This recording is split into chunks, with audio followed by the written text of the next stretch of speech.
show dedicated to social engineering at the bar and on the street. Hello, you beautiful, lovely denizens of the world.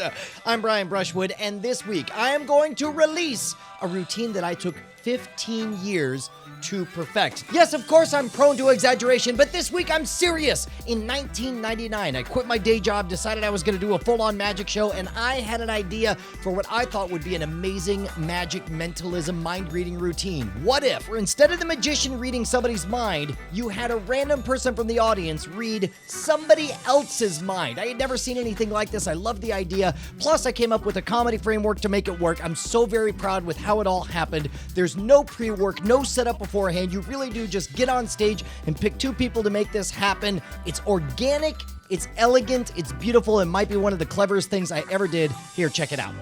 We're going to change gears and we're going to do an experiment in ESP, Second Sight Psychic Phenomenon. Now, before we get started, I want to know, going into this, would you consider yourself a believer or a non-believer in ESP, Second Sight Psychic Phenomenon? Mike? A non-believer. A non-believer, a skeptic. And Chris? Also non-believer. Non-believer, which means for my ESP experiment, I managed to pick the two bastards who don't believe in ESP. This will be very interesting. What we're going to do is try to establish a psychic connection between you two, which means we need to designate a psychic thought sender and a psychic thought receiver. Now, to make sure there's no way for you to cheat and use your traditional five senses, before we go too far, we're going to cut you off from the outside world. Your audience, and I do need to know, are you claustrophobic at all?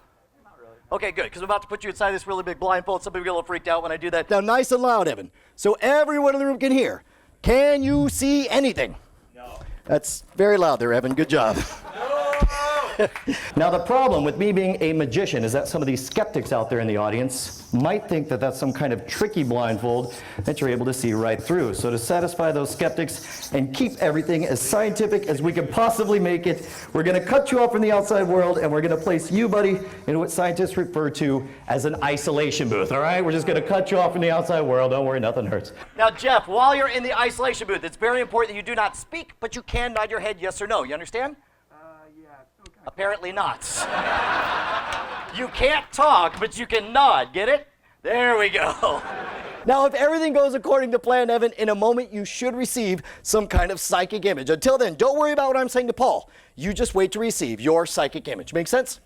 Perfect. All right, now, Paul, in just a moment, you're going to project a psychic picture across this stage, through that isolation booth, and into Evan's mind. If you were to go with whatever image popped into your mind first up here on stage, you would have what scientists call a psychological predisposition to choose common objects like a house, stick figure, a smiley face, those kinds of things. To help you come up with a unique image that nobody could have predicted, I've written upon these cards some general themes that you're going to use as inspiration when selecting your psychic image. Make sense? So I want you to reach forward with your right hand, extend one finger, touch the back of any one card.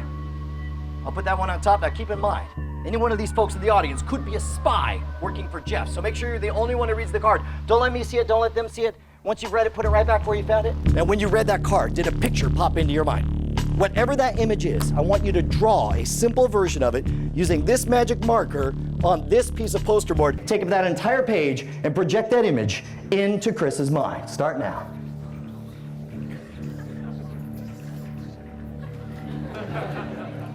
Chris, have you received a psychic image? Okay?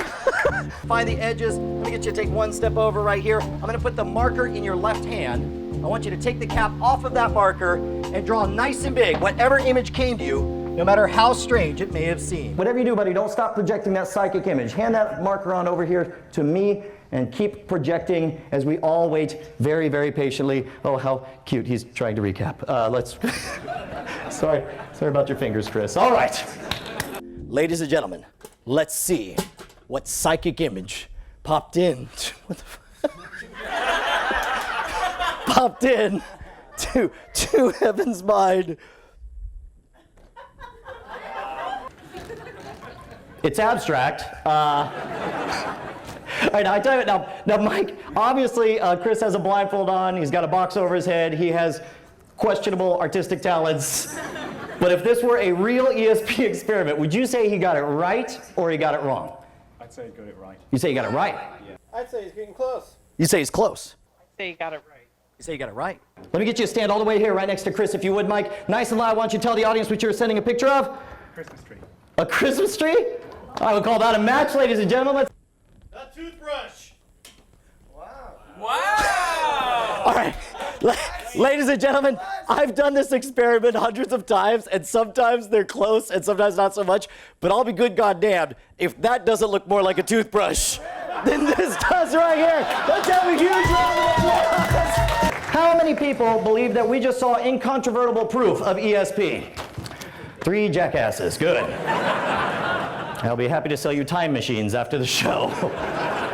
All right, this routine is called Simpatico, and it's true, I did release it briefly. We did a few units back in like 2001, 2002, but as far as I know, those are all sold out, and so we retooled everything from scratch and made it easier and better than ever. This is a stage routine that I performed for as few as 15 people at a time, all the way up to 2,500. If you're a professional, this is going to be 7 to 10 minutes in your arsenal that's going to be funny and make you look really good. If you're an amateur, if you have a big event, this is the kind of routine that's going to wow everyone and make you the focus of attention.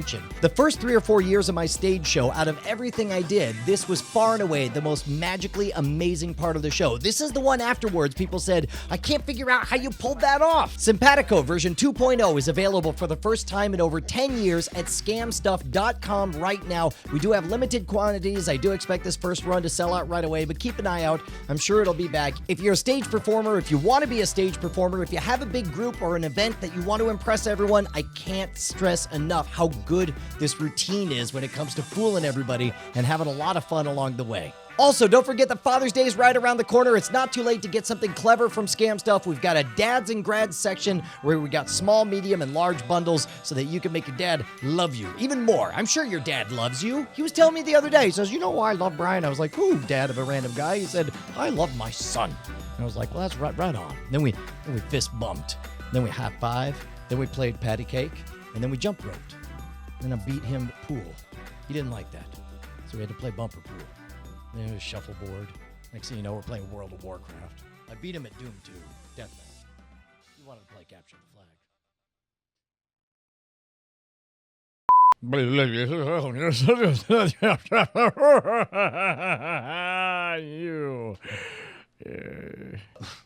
I just hit puberty.